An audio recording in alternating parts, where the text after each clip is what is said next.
I'm braidless. And I'm still pregnant.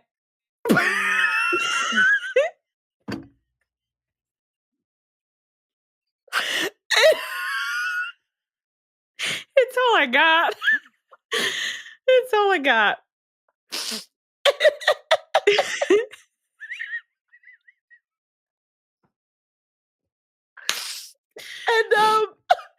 And you're here.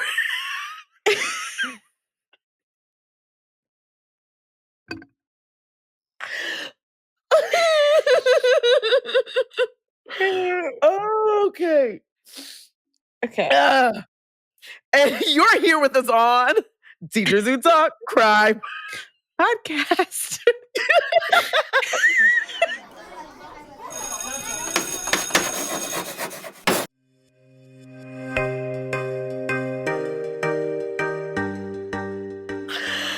Oh, gosh. Oh, man. Hey, y'all. Welcome to the party. We have been laughing so hard. We are both crying. My husband has walked in. If you are watching us on YouTube, if you're watching us on YouTube, I don't keep my laundry just hanging up in the background. My husband has decided that he wanted to come in because I was being too loud because me and Ashley were laughing so hard. And he started hanging up towels to make the room soundproof. There's a lot more towels, James. Yeah. Oh, that's what the pillows are for. I was wondering. They're right here in front of me. Because all the sound is just going to go in the pillow. And that towel. And the towel. Yep. Oh, there's a towel on the floor too. Oh, yes. He is multi-purpose both. Look at him. Look at him. Oh, man. Oh, so, yeah. Guys. Our live show is next week, y'all. And well, by the time they hear this, it's already happened. Yeah, it's already happened. But, we pre-recorded and doing all the things we do. Yeah. But we kind of anxious about it. Yeah, real anxious. Like, we're convinced that the only person in the audience is going to be James. He's going to be like, hey, job, everybody. You're doing so good, James. You're a star.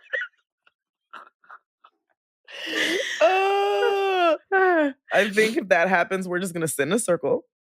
And everybody's going to introduce ourselves. Hi, I'm Ashley. Hi, Brooke. What's your name? James? Nice to meet you. And just include him in the conversation because I think so too. I mean, he's wanted his moment for a while. He has. I mean, he really has. Yeah. Oh, man. Yeah, so that's what we was talking about. We was talking about how I'm not used to this. I know I started off Teachers Talk Crime like this, and I was like, yes. You did? I've had braids for probably a year at this point. You have? I'm not doing well. I'm not doing well. My bonnet's been on all day. I haven't left the house. I have to go to the gym tomorrow. Yeah. I'm worried. Are you gonna wear a hat? I'm worried. Then I'm gonna look like Joe from you. Hello, you working out in the gym. Like, I see you standing there. Sweat pouring from under my hat because I'm just overheated. And just we're gonna be fine. We are. I would feel the same way if I took my extensions out though, because like I would feel like I had no hair. Like none. I mean, because my hair 90% of my hair is extensions. Exhibit A. So I feel you. Yeah, I'm trying to let her breathe a little bit in the summer because I've had braids, the whole school year. Yeah. But I thought I was gonna, embrace her with open arms, but I'm just staring at myself like, who is that? I like her. Like, I'm like, that's me? You look great. Thanks. You do. Thank you so much. Well, inches.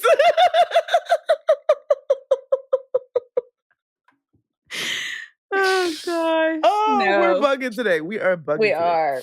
We are. Anywho. Oh, yeah. So that's what's happening. That is what's happening. I went to get my hair got done. her baby shower this weekend. Yep. And she's got her maternity pictures, and she's gonna look like a magical on queen. Monday. I was not gonna get maternity pictures. I was not. Girl, what? Because I'm just like, I don't like this. This is not, I don't feel beautiful. And then I've had a ton of moms that were like, I felt the same way. You will regret it if you don't get them done. Like, yeah, it's not, you forget that you don't, like, they're like, something happens. And if you don't get them, you will regret them. And as like, someone who literally could not get them because it just did not work out in the cards for me. Right. I was like, dang, that would have been nice. And Mary, Mary even told me, she was like, I have one picture, one singular picture, and she's not lying. One picture of her pregnant with Casey. One. Really? One. And it was a family photo at Christmas. And she does not have another picture pregnant with Casey. Because she did not want to take any. And she said, I regret it. Wow. I did not know that.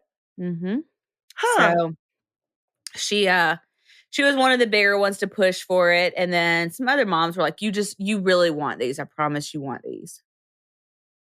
And your inspo pictures, mad cute. Yeah, I mean. Mad cute. Yeah, they are. They're cute. Mad cute. I can't wait to see. Oh, my eyes are still tearing. That is crazy. Yeah. So. Okay. So we got a lot going on. We do. We do. A lot going on. So. Wow. Yeah. We'll just get right into it. This is like our version, I guess, of this month's like teacher chat because it's kind of it's an update on the Trinity Pogue case. But also we put out like a question on Instagram and we like had you guys ask us questions. So we're going to do a Q&A at the end of the episode.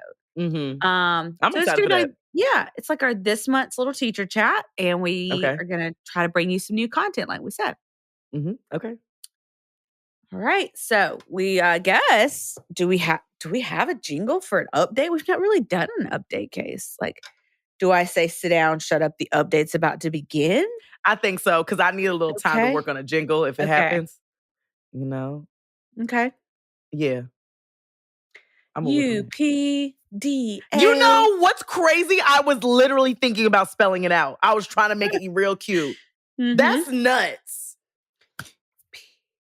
I was trying to make a connection to the pageant, but that's cheer, so that wouldn't work. But that's like just it's going to change every single show. The jingle? Yeah, no, it wouldn't need to change.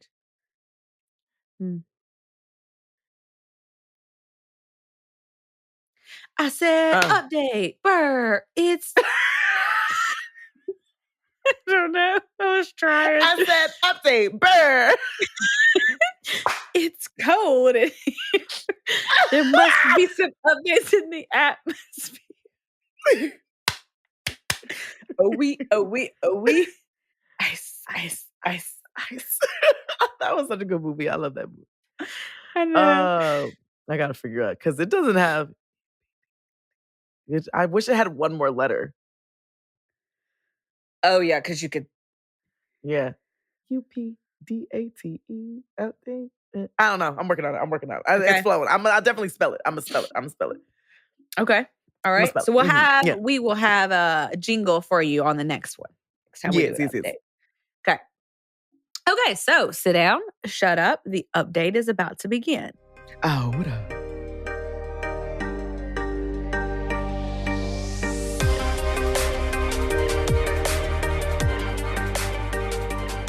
Okay, so we just covered the Trinity Pogue case a few weeks ago. It was about 3 episodes ago. And Ashley and I had a lot of questions when we did this case because it was just like, well, why this? And what happened to that? And where was she?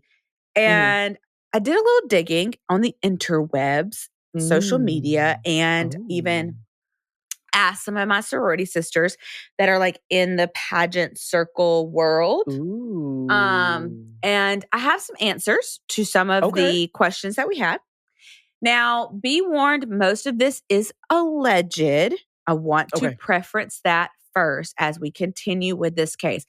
You do not need to sue us. It is all alleged. We have no money. This is all alleged. No one is guilty until a court of law has proven them as such. Yes. But here is what I found out and what I feel like I should tell you guys, because this case just had a lot of holes in it and things weren't adding up. So if you haven't listened to this episode about the pageant queen killer, Trinity Pogue, you probably need to pause this episode and go back and give it a listen. Like I said, this is 3 episodes ago. So just do a quick little swipe down, go back 3 episodes. Yep. And there it is. It's called the pageant queen killer. If you have listened to this case, then you know that Trinity Pogue was a pageant queen and college student in Georgia. But as of right now, Trinity Pogue is charged with killing her boyfriend's infant son, who was 18 months old, in her dorm room.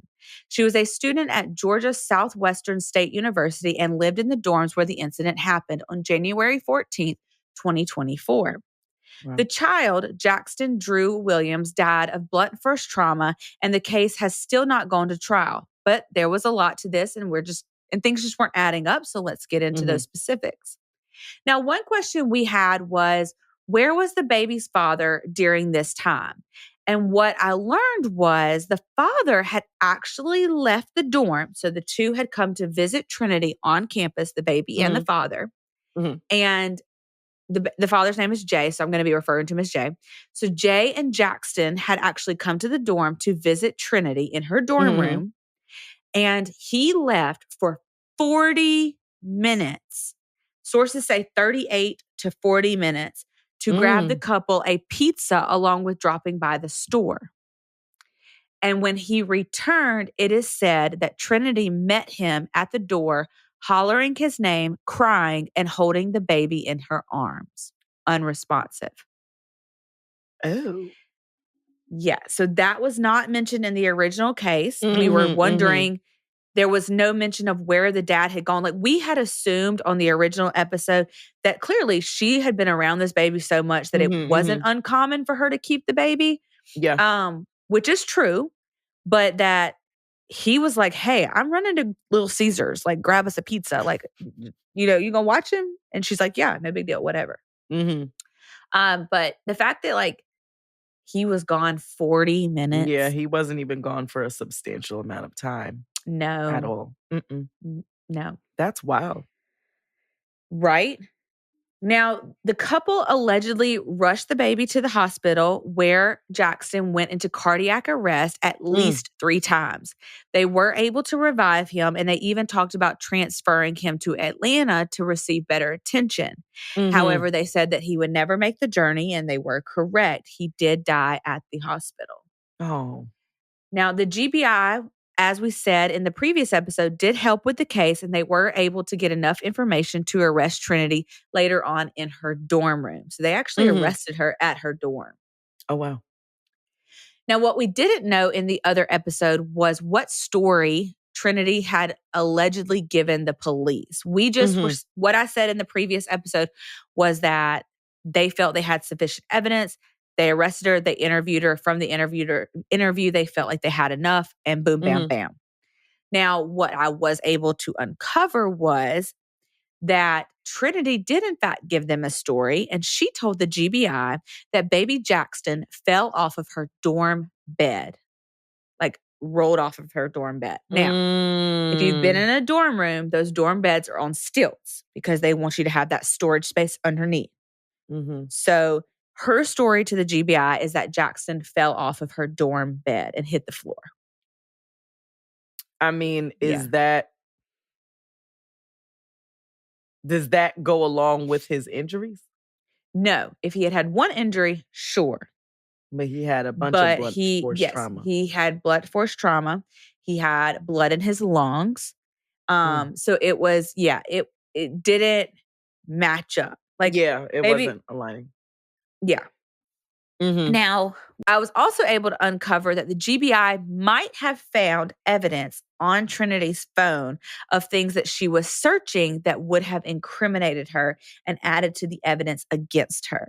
So that's what one of my sources found. Now, they would not say what things, but what they were alluding to is things that should not have been on her phone about babies. If you can pick up what, Yeah.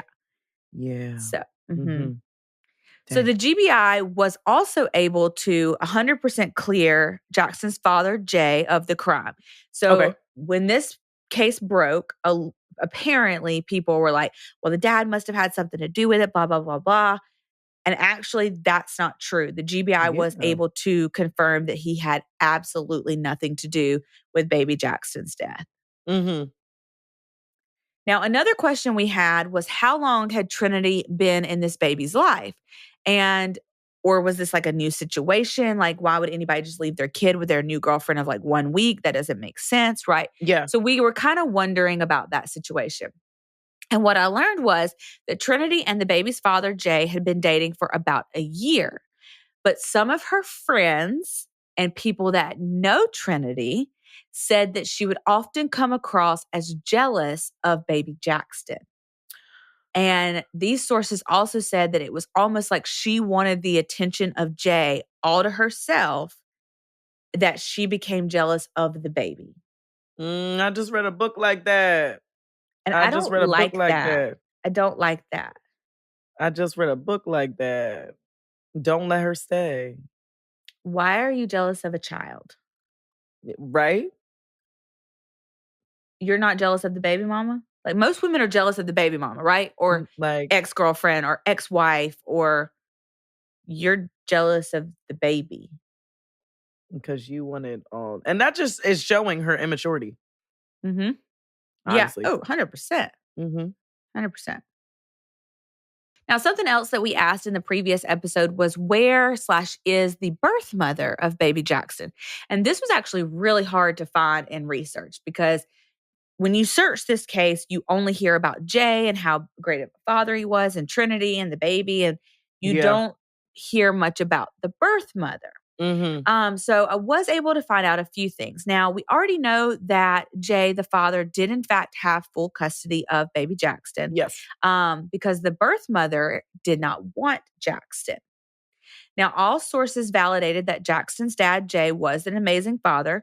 All of Jay's social media were pictures of Jaxton, posts of Jaxton, captions about Jaxton, all of his milestones, all these things. So it was confirmed that, Jackson's dad was truly what everyone was describing in the original episode. He was awesome. Yeah. He was awesome sauce. Now, I was also able to confirm because we had some confusion. Jaxton Drew's name at birth was Romeo and Angelus. I'm going to go with that. I could have butchered it. I'm really sorry. Okay. And his birth mother was actually Shayla Angelus Garnesia, maybe? Yeah. Yeah, seemed about right. Yeah. I think that's pronounced correct. But I'm going to just call her Shayla. So I did find her name. Her name is Shayla. So Jay is Black and Shayla is Hispanic. And baby Jaxton's birth name was Romeo. Again, wasn't able to find how we went from Romeo to Jaxton. Neither here nor there. You can call the child whatever you want. That's your child. Now, this name, Shayla's name, was found in baby Jaxton's obituary. Here's the problem with the obituary. Now, the only way I found the obituary is because someone had screenshot it and put it on Facebook. When you go to the link attached to the obituary is no longer there. So it was deleted. Very strange. Because normally they have, like, at least in my research when I'm looking up stuff like this, it'll be like the original obituary, and then other obituary websites will like take the information and like input it on their, you know what I mean? Like it'll be multiple places. So the fact that there's only one link and that link is no longer working and there's no other things is a little like. Now, what's really crazy is reading the obituary though. The obituary reads nothing about Jay, not one mention of the dad, not one mention of Jay's family, not one mention of because it says Jaxton is survived by, and it lists the people. Yes. Okay, so that's in every obituary. It says baby Jaxton is survived by, and it lists Shayla. It lists Shayla's sister. It lists Shayla's mother. It lists all of Shayla's family. Does not say anything about Jay. So Shayla's family must have done this. Right. Yes. Keep in mind, this also took place in Georgia, where Jay and Jaxton and Jay's family lives. All of the services on the obituary are being held in Florida, where Shayla lives, where baby Jaxton did not reside. Yes. Interesting. Very. Mm-hmm. Yeah. Very interesting. So you didn't want this baby, but now your family wants to control the narrative of how good of a mother you were and how awesome you guys were. Yeah, that's strange. Yeah. That's peculiar. Yeah. Now, we knew that Jay was not listed on the birth certificate. We had that debate in the original episode. Yeah. And that was confirmed. Jay was not listed on the birth certificate. However, he did have full custody of Jaxton. But what this does and why this was able to happen and why Shayla was able to have all this control over the obituary and the funeral and the services and even the investigation is because only her name is on the birth certificate. So Jay legally has no rights. So allegedly, Shayla called Jay and was like, hey, you can come to the services, but you can only bring XYZ family members. You can't bring anybody else. But then on Jay's profile that I went to, Jay was like, screw you. And he showed up with the whole family reunion, like the whole shebang. Yeah. Like they showed up. Okay, Jay. Okay. Exactly. I mean, I'm sorry, but I'm a little team Jay. Like you were raising this baby by yourself because she wanted nothing to do with him. And how dare you now tell me that my family, who was my village, can't come to his services? Yeah. That's... Yeah. So they showed up in force. Now at the service, another thing that Shayla did, I just really don't like. I don't like Trinity. Keep that in mind. I don't like Trinity. What Trinity did was wrong. But Shayla's also not a mother of the year to Jaxton. And I want to be very clear about that. Yeah. The only person doing Jaxton any good in his life was his father, Jay. So at the service, they did the ceremony, the funeral, the acknowledgments, and they had a slideshow. So Jay had actually sent Shayla 50 plus photos of baby Jaxton. And Shayla did not use a single one of them. She used How does she even have pictures? She only used photos of the ones that she had of Jaxton. But how she had, you know what I'm saying? Like how you even got those photos? If you're not around. And you're not in his life. Like, that's so petty. Yeah. Especially at like a service for your child. Right. I agree. Like put your petty stuff aside. You feel type of way, whatever. Put that aside. At the end of the day, he's the reason why your child was flourishing. And not you, ma'am, because you decided for whatever reason that you didn't want to be a mom and you wanted to go to Florida. You wanted to live your life. Cool.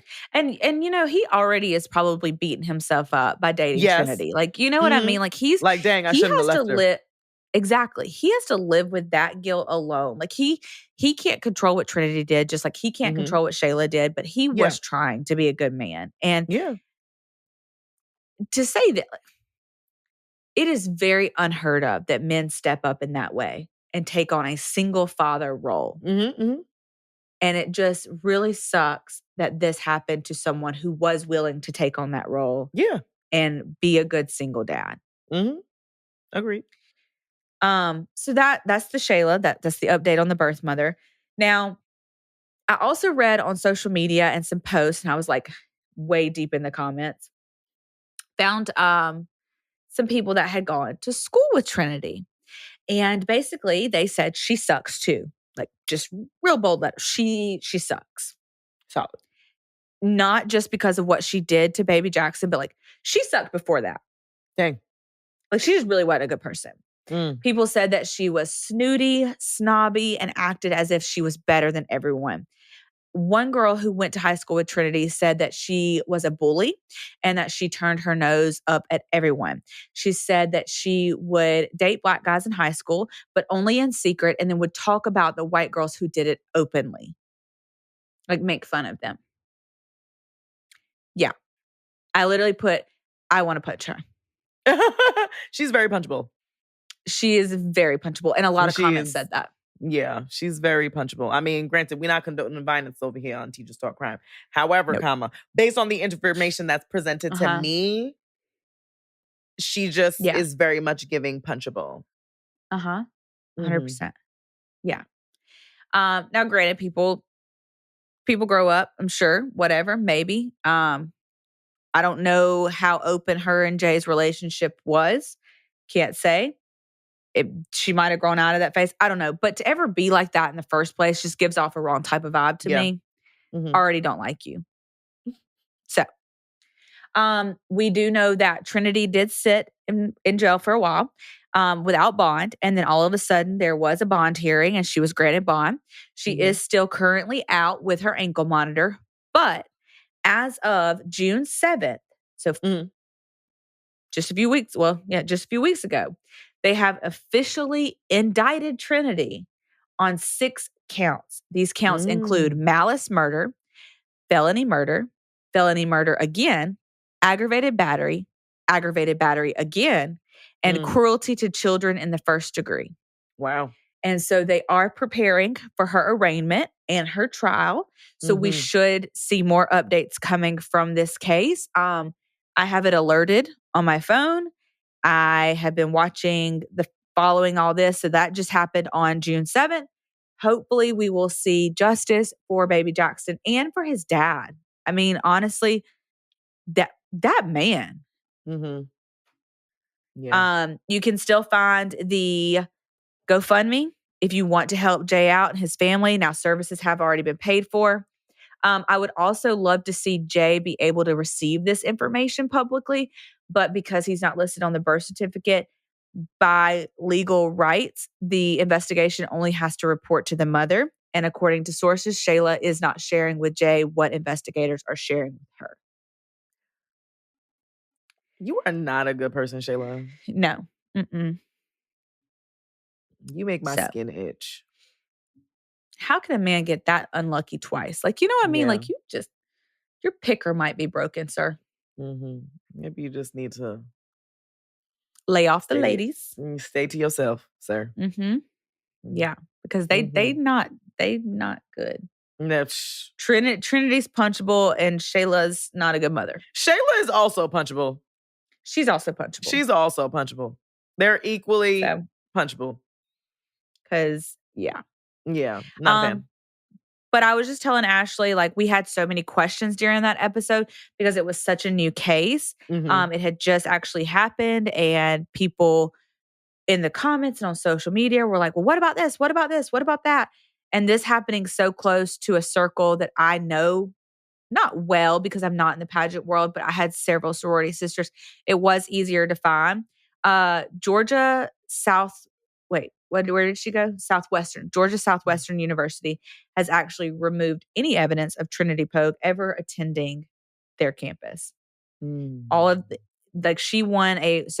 she actually won like a presidential scholarship, and she was listed on the website with a picture, but they have removed all of that. Dang. There's no evidence. Yep. They done with Trinity you, girl. who? Bye. She don't go here. We don't know her. We don't. We sure do not. I'm cracking up. That's crazy. And that is the Trinity Pogue pageant killer update. Wow. Yeah. Wow. That is really nuts. I'm curious to see how that trial goes. Same. Because I feel like more questions, but that's really crazy. Shame on you, Shayla. You're not even sharing what's happening. That's really quite ridiculous. It is. And Trinity, you just being out and about with your little ankle monitor on. You need to go back in jail where you were. I don't know how you managed to get up out of here, girl, but I don't necessarily agree. You were jealous of a whole baby, a whole infant, because you weren't getting the attention that you desired.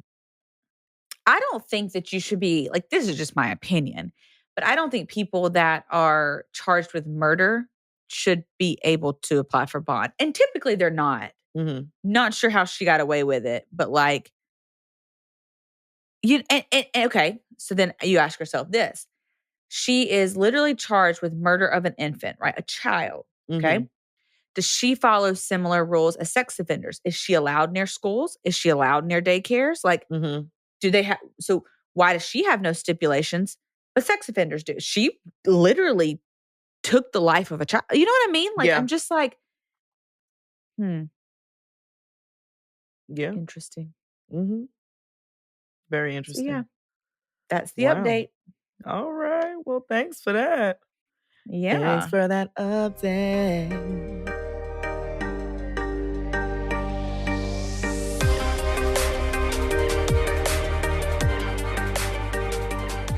So we're going to go into our Q&As now. You guys had a lot of questions. Y'all really want to know us. I kind of like that. Yeah. That was kind of cute. Keep doing that. Love it. The first question is, what would be the first thing you would change in education right now? Child, the first thing? We both thinking the same thing. The first thing? Because funny story, Delaware is ranked number 45th in the country for education right now. I saw that. Yes, ma'am. 45th. And it's just like, are we ready to have this conversation? I think we're 50th. Do you? No. Mississippi passed Alabama. And we always had Mississippi beat, and now we don't. Wow. Yeah. I would say the first thing that I would change in education is just making it so like people who are in charge of the education, like not just school level, but like who could make the laws, like Department of Ed, have education experience. And not you were in a classroom for 1 year. Like you have decent amount of experience that you can attest to what children in schools and teachers actually need in school. That's what I would change. Because y'all stupid. Yeah. I'd probably change the one of the things I would change is definitely the No Child Left Behind, because and I don't mean this in no type of way, but we need to be leaving some children behind. Thank you. Leave them. We need people to retain grades. It's okay. It's okay. And everybody's like, but their feelings and their anxiety. Okay, well, what adults are you producing if you're teaching them that they can just skate by in life? Like, you are literally teaching kids how to get, how to do the bare minimum, I guess. But barely, because some of them aren't even doing the bare minimum. And if we're being honest, No Child Left Behind is leaving children behind. It is. But progressing them forward. Absolutely. Like there's no reason, because at this point, when you hit 3rd grade, you're reading to learn, not learning to read. So I am not supposed to teach you how to read at this point. Yeah. You know how to read. And they're like, oh, but we don't have the teachers to make more class. Well, that's where you need to. So I'm not saying remove No Child Left Behind, but let's revamp it. Like No Child Left Behind in education, and like put things in place. Like if you truly, because what Alabama did is they realized we were about to have all these kids be retained in 3rd and 5th grade because of the Numeracy and Literacy Act. And they were like, oh crap, that's a lot of kids. So they just lowered the state testing score. They just lowered it without telling teachers. And that's the thing too. Like you're making all of these things to like bypass what's happening. But in turn, that's hurting everybody in the process. Sure is. Sure is. It's so silly. It's so silly and so stupid. So, So those are just a few things. Yeah, there's a lot more, but that's the first thing I would do. That's the numero uno. Yeah. So, question 2, if you weren't a teacher, what job would you have? I would have done something with sports. Like, I think I would have been a really good, I know this is corny and I know this is going to sound vain, but I think Beat Shazam showed me that I was like, I should be on TV. I'm just saying it. I should just be on TV.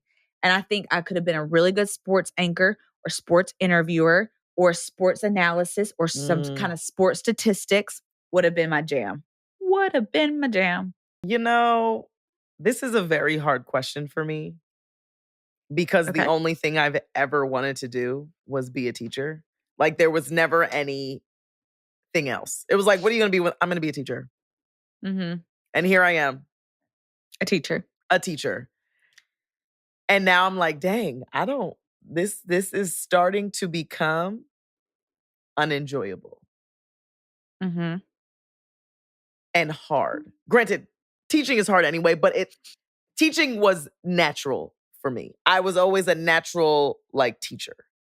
So now with all the other things that they're putting into place, all the responsibilities, all the things that teachers have to do in a given day, it's becoming too much and it's becoming unsustainable. So now as I sit back and I'm like, all right, let's take a breather. Let's think. If we were to leave teaching, what would we do? And I have no idea. I have been struggling for years trying to figure this out. Figure it out. But I also feel like we get gaslit to believe that we can't do anything else. And that's true because I've applied for many jobs outside of education, but my resume makes it look like I can only teach because that's all I've ever done. So granted, I know I need to change the wording and blah, blah, blah, but I've got my resume done 3 times, paid for them, and nothing's happening. Yeah. So at this point, I'm just like, I feel kind of defeated at this point. Like I'm gonna just stay because what else am I gonna do? You know what I mean? So yeah. I mean, if I wasn't a teacher, I probably want to do something with curriculum. You've always said that. Yeah. Something with curriculum or even on a higher level, work for the Department of Ed, because there's a lot of things that need to change in this education system and no one's willing to. Everybody's just like, oh, we're low. What are we doing about that? Because these children are going to be adults one day. And them as adults frightens me. Scary. I don't want them to be my doctors. I don't even want them to bag my groceries because the eggs are going to be on the bottom and they're going to be crushed. My bread is going to be on the bottom and my bread is going to be crushed. I'm going to be upset. Yep. So I agree. That's the tea.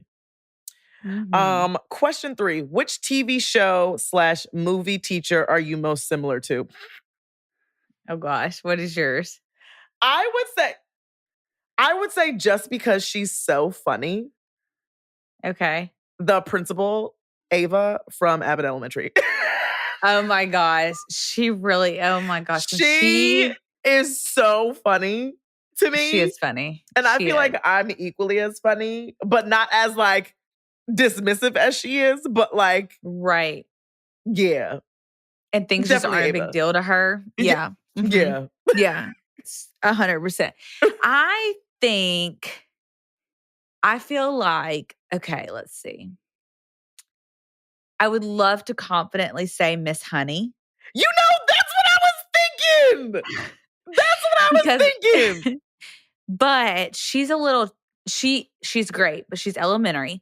I think I have a Miss Honey mixed with I know you're not going to. Do you know the movie Stand and Deliver? Okay, it's a math movie, so we probably don't. But it's Mr. math movie? You're such a nerd! Mr. Escula, something, Mr. E. Okay. Anyways, so Miss Honey and her patience and her creativity, but Mr. E with I'm determined to teach you math. Because in one scene, he gives he's trying to teach these high schoolers about negative numbers because he's in a low income area, which is where I have the most experience. He's in a demographic where they come from really rough backgrounds. My experience. He gets in their face and he's like, come on, you can do it. You can do it. What's -5 + 5? And the kid won't answer. 0. He was like, okay, come on. You dig a hole of sand 5 inches deep. Then you add the sand back. What you got? And he's like making these connect. Like, I don't know. It's a really good movie. It's an older movie. Highly recommend people see it. It's called Stand and Deliver. Okay. Stand and Deliver. Yeah. It's really good. So I'm like a Miss Honey and a Mr. E. Okay. Okay, Mr. E. I see that. Yeah. And then this one is for me because I think I'm the only one here pregnant. This Definitely are. Says, Definitely are. It says, Brooke, are you going back to teaching after Preston is born? And I am going back to teaching after Preston is born. I would love to confidently say that James has come to his senses and decided to let me be a stay-at-home mom, but he has not. And I also think it's because he knows me and he knows that I would go stir crazy. I joke about wanting to be a stay-at-home mom, and I think I would be amazing at it, but I think I would be amazing at being a stay-at-home mom after the newborn phase. Like if I could still if I could homeschool my kid, oh my gosh, I feel like I'd be good with that because then I would still feel like I was a teacher. But like the newborn phase and stuff, I don't know. I am going back to teaching though. I am going back to teaching. Yes. That is hard. I always said, I'd love to homeschool. We are day 3 into summer break. And we're doing little learning things, every day, like a little 20-minute thing. And Jimmy, have fun up. Like, that's how it is. No. Other people's kids, but something about teaching my own children is the hardest thing I've ever had to do. The hardest thing. And I have been through a divorce. I had micro preemie twins. Like, the list goes on, people. Yeah. Hard and ill. Okay? Yeah. I'm like today I had to be because you're just teaching mini yous.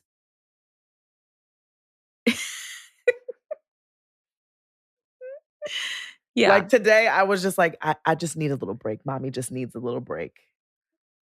You need a break for me? I just need a second.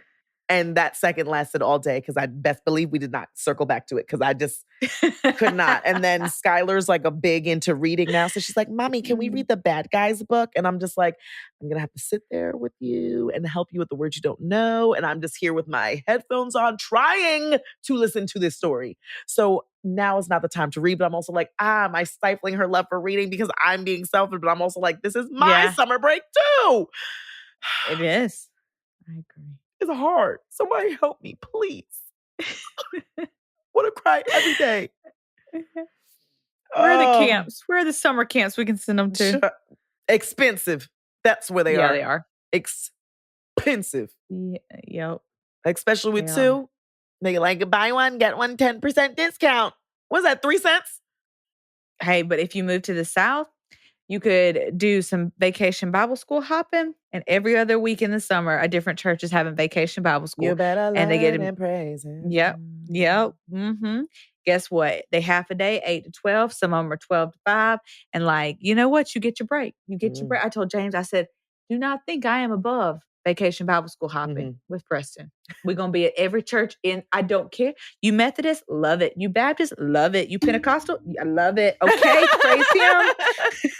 You non-denominational, praise Him. Okay. Like the month Here's of my child. July is when they have like summer camp / summer school. Like, so I just got to really make it to July, but it seems like July is so far away. It's really not. It's the 18th of June right now. It's really not. But we have a heat wave down here in Delaware, so Branty's just not going outside. Yeah. Like, Lugo came over today for a hot second, and I opened the door, and I was like, oh my gosh, I'm really not going outside. I was standing on business, but when I felt that heat, when I opened the door, I was like, And I think it's until try being 8 months pregnant and feeling that heat. I'm so sorry. Yeah. I was pregnant during the winter, so like, I was just cold all the time. It's not been fun. Yeah. Everything's great. You're doing great, sweetie. Thanks. Question number 5. What are our best classroom management tips that have worked for us? I feel like at my old school, like the kids, like none of my kids at my current school know I have TikTok. Well, they do, but they haven't found me yet. Like they have not located me. within a day of them finding out I had TikTok, like half the school knew I had TikTok. So that was my classroom management for them. They're like, "Oh, we want to do a TikTok." I'm like, "All right, we get this lesson done. Boom, let's do a TikTok." Mm-hmm. So I would say my best classroom management is like meeting them where they are. Like the things that they like, use that to your advantage, because with the times changing, you're gonna have to implement some of those things. Yeah. Yeah. 100%. I do not have a seating chart all year long. I have middle school older kids. So every single day, my room stays the exact same all year. So I have 5 groups: group 1, group 2, group 3, group 4, 6 at each group. I'm giving you random numbers. Your classroom may be different. And as they come to class from wherever they're coming from, as they come to class and how they enter, that's their number. So if Ashley walked in first, she'd be a number 1 that day. But she got caught up talking to Ari the day before. She was a number 4. She was late. So however they enter the class is how I number them off, and I just go in order. And so for me, with middle school, these kids don't get along with each other. They have cliques. They're mean to each other. And so what I found in research, actually, there was a study done on this whole method. This helps kids communicate with kids they normally wouldn't communicate with, help them learn to work with people that are not their same clique, race, demographic, ethnicity, religious, whatever it may be. So gender, and it just helps them meet other kids too. Because remember, I was at a school where it was just 8th grade and it was 495 8th graders. These kids sat next to kids all year long and still didn't know their names at the end of the year. You know what I mean? So my classroom management trick is to not do seating charts and to stand at the door. And by standing at the door, you also greet your kids every day. Yeah. You are forced to greet your kids at the door, say hey to them, say goodbye to them, because you're at the door ready to greet the next group. So you're saying bye to the previous group. It just builds those personal connections. It helps with classroom management. It eliminated a lot of drama. It helped kids meet kids that they normally don't talk to. Nice. It was great. I like that. Going to implement it again this year. I like that. Cute. Yep. All right. Next, number 6. If you switched schools, we both did. How did you know when it was time to leave? So I guess I'll start that one. Go ahead, rock out. I loved my district once upon a time. We were a family. We were a staff of 33. We were a 1-grade building. We were so close. We had St. Patrick's Day parties. We had Christmas parties. We had Valentine's parties. We were a close-knit faculty. And without saying too much, one person changed in the building. I'm sure you can guess who it was. It was not a teacher. One person came to our building that was new. And we lost one person. They, position swap. That one person changed the entire dynamic of a whole school, and not in a positive way. And that showed me, you always hear that you always have, like, one person has power. I never believed that, because I'm like, what can one person do? Blah, blah, blah. Like, what could I really do? Until I saw this person come in, and I saw the morale and climate in our school literally decline. He was pitting people against each other purposely to start arguments against adults. It's crazy. He was spreading rumors, spreading false lies. He did not have teachers' backs. It just switched. Yeah. It switched, and I no longer loved walking into that building that once made me so happy. And when I tried to make it right, I begged to stay in the district. I asked for transfers. I asked for XYZ. I was like, I wanted to stay. Here are the things that I need to stay.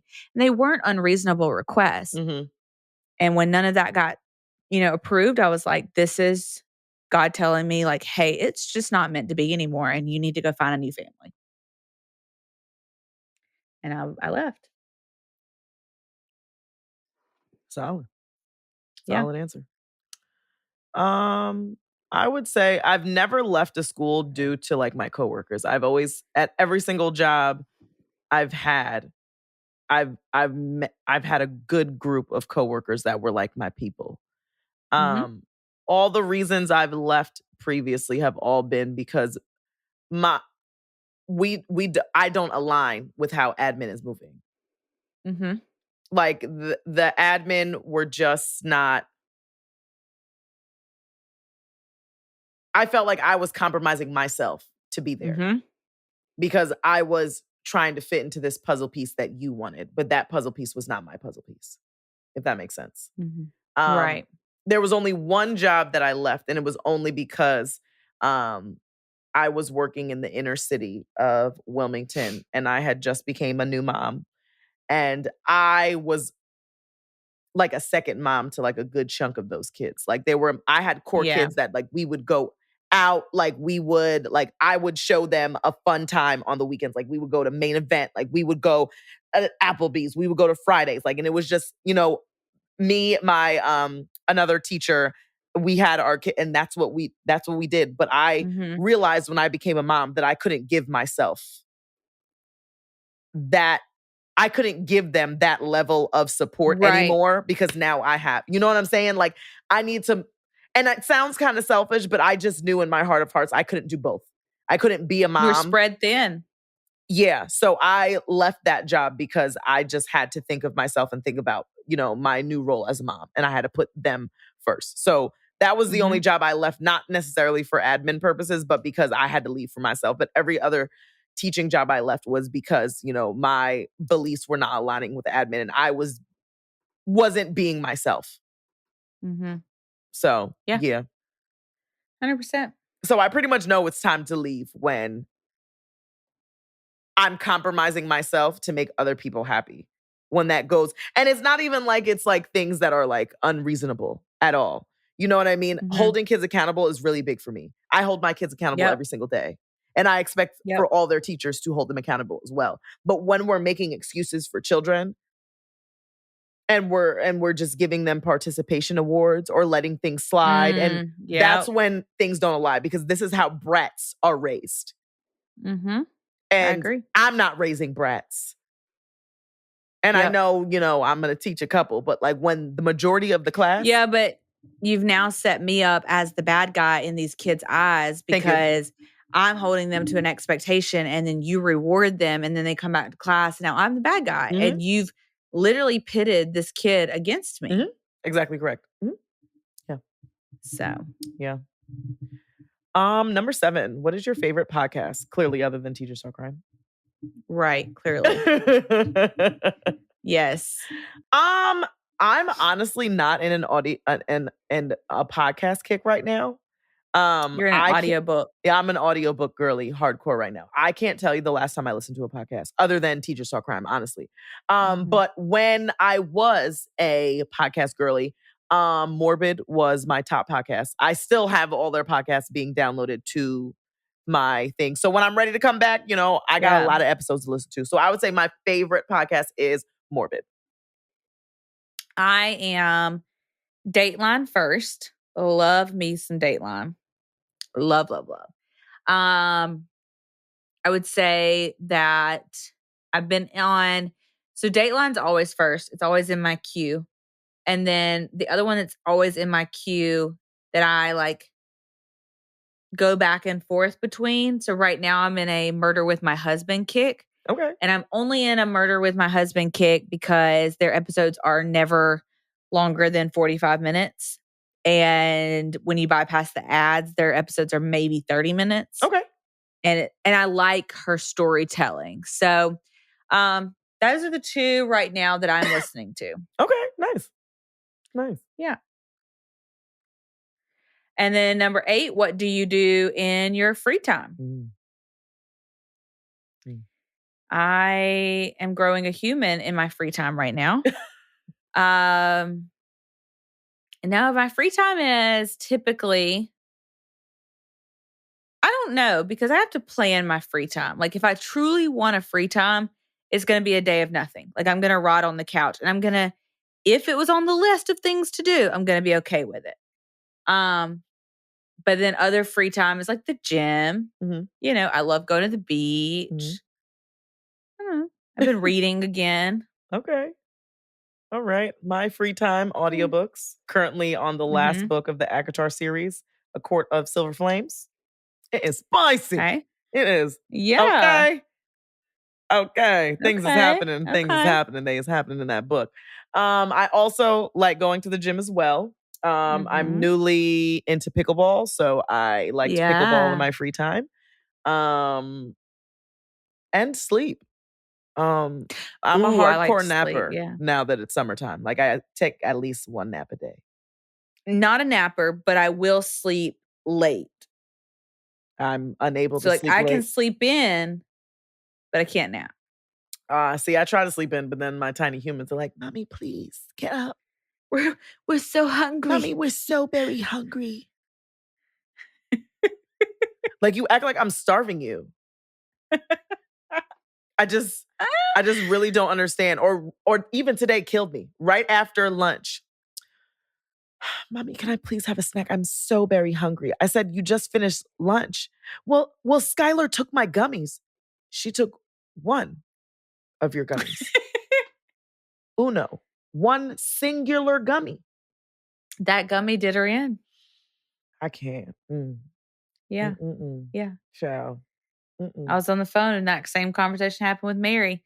She said they just got up from the table. She said, I'm not making this up, but they just got up from the table and they were already back in the kitchen. Can we have a snack? Mary goes, absolutely not. No, you cannot. She sounds like me. No. And I literally just look at them. Didn't you just eat? Or then it kills me when they've already ate and they chilling. So I get myself situated, my little meal. What you eating, mommy? That looks so very good. Can I have some? Now, let's take a pause for a second. Remember when you were eating your food and did mommy come and ask you for some of your food when you were eating? No. So do you think that you should be coming to ask mommy for what she's eating when you've already eaten, when I've already provided for you first? Yeah. Yeah.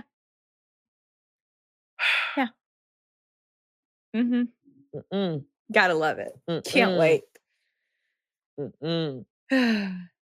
Number 9. How do you feel about the gun laws changing around the United States? I don't know what laws are changing. Thank you. To be completely honest with you. Same. I can't. Same. I love this question. Thank you for asking. But I can't speak on something I don't know about. And I don't know what's changing. Yeah. I'm confused. I think it's something with like what they consider an AR and what they don't consider an AR. I actually don't know. And I only know that because I listened to Elvis Duran in the morning show. And I want to say it was mentioned in like Gandhi's 3 things in the news report. It's like she lists 3 things every hour that's in the news. Okay. And I want to say that's where I heard it. But other than that, like, I mean, I think my household's always going to have guns because my husband's not going to let anybody take our guns because he's like, yeah, guns. I don't own a gun. There are guns in my house, but there are no guns registered to Kelly Brooke Ham. But do I know where they are? Sure. Yeah. I mean, did we just have a conversation literally last week about how they're going to be in our house now that we're having a baby? And I told him, I sat him down. I was like, look, not going to ever take your guns away, babe. You do you. You let me shop on Shein. You have your guns. And again, we're just in a different area. I'm very Southern, so that it is what it is. It's normal here. But I said, look, but we're about to have a baby and this makes me nervous. And he goes, absolutely. Been thinking about that. He was like, I'm going to put a padlock on this. We're going to have a combination, and I'm going to make sure Preston knows gun safety growing up, blah, blah, blah, at an appropriate age, I was like, okay, we just needed to have that conversation. Nice. So that's my stance on gun laws that I know nothing about. Yeah, I don't know anything either. I don't really watch the news. Yeah. I don't have cable, so my news is coming from TikTok. So that hasn't come across my TikTok feed yet. I'm pretty sure now that we're talking about it now, it'll be probably when I open up the app, there will be some videos and I will be more knowledgeable about the changing gun laws. So then I could come back and give you my appropriate response. But as of right now, I don't really know how to feel because I don't know what's happening. Right. Me neither. Yeah. Yeah. So number 10, how did you know that you wanted to be a teacher? I think Ashley's kind of already answered this. She's always known. Yeah. From a young age. Always. I always knew as well. I made report cards. I taught my stuffed animals, played Barbies. Yeah. Yeah. And all my jobs leading up to teaching were like in daycare. I was babysitting. Like, yep. I taught gymnastics. Yeah. So this always good. It was something that came easy teachers, too. Yeah. Yeah. Absolutely. And it's crazy because I'll talk to my therapist about it and she's like, well, did you go into teaching because it's something you loved or because it was something that came naturally to you, that was easy for you? And I was like, way to make me think about my whole life choices. It's almost like that's your job. Wow. Oh my gosh. Now I'm trying to think. And then like a lot of like my aunt was a teacher and then they would always talk about, oh, you're so good. And it was just like, is this something that you really wanted to do or something that you were kind of like guided into? Told you were good at. Yeah. But granted, my parents always told me like, don't be a teacher. You don't make no money. And I knew that. My dad said the same thing. Like I knew that from Dumb Street. Absolutely. But you know, now that I'm living it, I was like, dang, I should have really listened to y'all. Yep. Because with inflation, you know, the world's inflating, but my salary is not inflating. No, it's not. So it's kind of hard out here for a parent. We get left in the trenches. In the dirty, dirty trenches. We do. Yeah. Number 11. How do you decide what to cover and who covers it? Simple. We don't. We don't. I know y'all wanted to know our system, but there's no system. There's no system. It's like if it's Brooke's week, like we typically alternate. Like, if Brooke records one day, I'm the next time we record. And it's kind of whatever we find that we like. I know we originally had like this whole, I think we still have it. It's still existing. We still have it. It's still in we have a shared notes and we have all the cases that we've come up with. The ones that we specifically want to cover, we put our name next to, or the ones that are just suggested to us that go in there. And then once we cover them, we tick them off. But there's really no rhyme or reason to what we pick, how we pick it, who does it. It just depends on who's recording and what that person feels like doing. Yeah. Yeah. And we don't read, it's always a true reaction. So like Ashley does not read my script, even though we share a Google Doc and she doesn't know what I'm going to be talking about. So everything is a true reaction. Like it is not pre-planned. Yeah. I know that some other true crime podcasts have gotten called out for that in the past. Like that it sounds fake and like recorded. No. Yeah. Ours is very true, which is why we love that. Like when Ashley asked me a question, I'm like, I actually don't know that because it wasn't in my research, you know? And sometimes things don't come up in research. Yeah. So, yeah. All right. 12. Would you guys ever do a lesson on a Zoom call and let people join? I'm assuming what this person is asking is, would we ever do like a true crime lesson on a Zoom call and let people join? Okay. I don't see why not. I have no problem with it. I mean, once we see how this live show go, we'll get back to you. We might have 3 people. Would y'all actually come? Like, or would it just be James? You know, because Brooke keeps cranking out like, ooh, who's coming to Tampa? And nobody is responding. Nope. So we're not really quite sure. I mean, we'd love to if people would attend, 100%. Oh, yeah. I think that's really in the future for Teachers Talk Crime to do more things like that, especially when we eventually start our Patreon, whenever that happens. I think that could be something that we throw on there because we were talking about that and then like a book club as well. So I think that could be something that we could set up in the future. I also think that me and Ashley might act big and bad, but we get our feelings hurt. So like if nobody showed up, we would really be sad. Yeah, we might. I'm literally like, because granted, I just went to see Inside Out and Anxiety. That's my girl. Okay. That's my girl. And that's my girl right now. So depending on how the live show goes, depends on how many drinks Ashley has afterwards. Yeah, because I'm going to double it because I'm going to do that because Brooke cannot drink. So I'm going to drink the amount for the both of us. Granted, the next day, my flight is at 5:01 in the morning. Hate that for you. You know, it was the earliest time that I can get back. And Chris Brown happens to have a concert in Philadelphia that evening. Oh, So I'm trying to get tickets to go. I'm waiting for the prices to go low. Because right now they're about $277 per ticket. And that's all the way at the top. And when I went to go see Meg Thee Stallion, the same seats were $74. Granted, understood, Megan is a new artist. Chris Brown has been around since I was a child. He has. But I'm gonna need to go see this man. I'm gonna need to see it. So if anybody wants to donate for my Chris Brown concert fund, y'all could donate because the girl is trying to go. Yeah. She is trying to go. You love Chris Brown. I love him. I know. He's always either my top artist, my top song, or my top album of the month. Sometimes it's a clean sweep. This month will probably be so. Okay. Yeah. I support you. Yeah. That's my man, and I'm going to stick beside him. I'm going to manifest this for you. You're going to go to the Chris Brown concert. It's on my vision board, and I just stare at it every day, and I'm like, I need to check this box off. Yeah. I need to check it off. You got this. Yeah. Fingers crossed. Number 13, Backstreet Boys or NSYNC? I was Backstreet Boys. You were not. But I was Aaron Carter. Like, I was a big Aaron Carter fan. Oh, yeah. Yep. I want candy. Yes. Yep. I was an NSYNCer hardcore. I mean, now, everybody's already seen that Justin Timberlake has been arrested for a DUI in the Hamptons. His mugshot is not very flattering, but whose mugshot is, honestly. I saw that. But NSYNC, good for you, JT. You live that life. You know, he is riding dirty. He said, I got that dirty pop.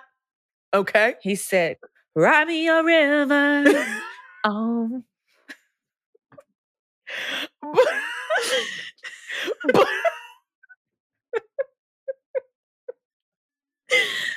But we have been unhinged. NSYNC were my people. That was my first concert I ever went to, was an NSYNC concert. Okay. My mom had won tickets on the radio. Yeah. Such a nostalgia moment. Did I call or did she call? I think I called because it was something about nurses. And I was like, my mom's a nurse. And then we got the tickets. And then we went. Yeah. Love that for y'all. Yeah. So, I love that. Do you ever wonder why? Come on now. Stop playing with me. Love it. Here. Last question. What goes? State testing or bad admin? Both of them. Out the window. Both of them. See ya. It doesn't say first. It says what goes. Both of them. It's me and my twin and them. They both got to go. I would say, okay, if I had to choose, I would say bad admin. But there's a stipulation. I don't mind keeping state testing if we truly were going to use the data to drive instruction the way that data is meant to do. However, do we do that? Absolutely not. Do half the teachers in the United States see their data? No, they don't. I've never seen my data. What do you want me to do about that? That's really crazy. You want? How do you want me to vroom vroom my instruction if I don't even know my data? It's crazy. Can't do wild. That. Within a week, we have the scores trickle in, and we could see how our kids score. See, yeah, that would be great. That would be awesome. But it's hard because it's still hard to use it because it's not very specific. It's also not the same group of kids that you're getting next year. So you can only use that information to increase your instruction for those areas the following year, but not necessarily, we don't data dig in that sense for data for the following group to see this is how you score, blah, blah, blah. Yeah. I would just say bad admin because admin can make or break a school. And that's what me and Ashley were saying earlier in the previous question. A bad admin can literally break. I was in a training today and yesterday, It's called Capturing Kids' Hearts. Amazing training. We did a lot of kumbaya and about your feelings. I'm so for it. But one of their questions was, is there an admin out there that you would literally drive extra for and bypass other schools on this drive just to work for that admin? And I was like aggressively shaking my head. Yes. Like, I don't mind saying his name on here because I sing nothing but his praises. Kerry McDonald is an admin that I would, if he was like, Dozier, I need you in the trenches of Minnesota with me, but it's me and you. Will you come? I'm like, yep, sign me up there. He's that good. He's that good.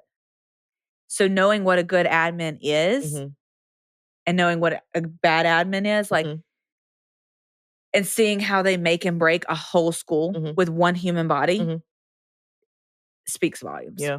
If I had to pick one, I'd also say bad admin as well, for the same reasons that you said, because it could really bring down morale. And this is a place where I spend majority of my time and I don't enjoy coming in here.